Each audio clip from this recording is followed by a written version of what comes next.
नमस्कार दोस्तों, आपका एक बार फिर स्वागत है हमारे YouTube चैनल पर। इससे पहले वाले पार्ट में आपने यह देखा था, राजकुमार के मित्र ने राजकुमार को एक तरकीब बताई। जब राजकुमारी सो रही हो तब उसकी बाईं जांघ पर त्रिशूल का निशान बना देना, फिर उसके गहने लेकर आ जाना। अब आगे। राजकुमार ने अपने मित्र के कहे अनुसार ही किया। फिर राजकुमार के मित्र ने योगी का वेश धारण कर लिया। उसने राजकुमार से कहा कि तुम इन गहनों को बाजार में बेच दो। अगर कोई पकड़े तो कहना मेरे गुरु के पास चलो और उसे मेरे पास ले आना। राजकुमार वो गहने महल के पास एक सोनार के पास ले गया। सोनार ने गहने को देखते ही पहचान लिया और राजकुमार को कोतवाल के पास ले गया।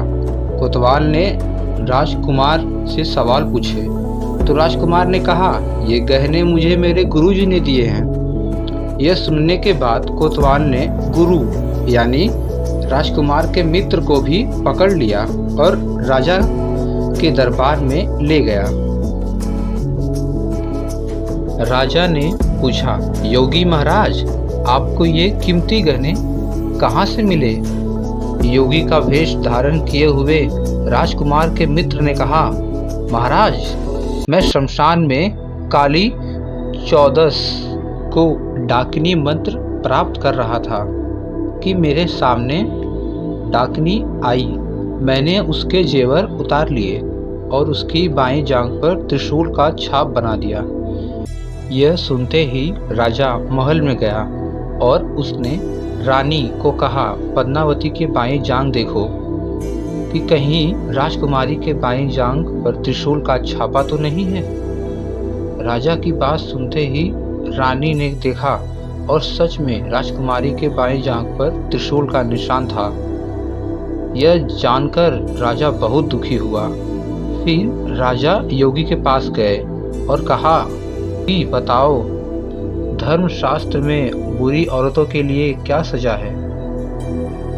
योगी ने उत्तर दिया, ब्राह्मण, राजा, गऊ, औरत, पुरुष और अपने राज्य में रहने वाले किसी से भी कोई बुरा काम हो जाए तो उसे राज्य से बाहर निकाल देना चाहिए।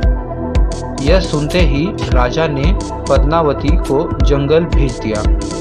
वहां राजकुमार और उसके मित्र मौके के इंतजार में बैठे थे। राजकुमारी को अकेला पाकर दोनों उसे अपने नगर में ले आए और खुशी खुशी रहने लगे। कहानी खत्म हुई। बेताल ने विक्रम से पूछा, तो राजन बताओ, इस कहानी में पापी कौन है? जल्दी बताओ राजन, वरना तुम्हारे सिर के टुकड़े टुकड़े कर दूंगा।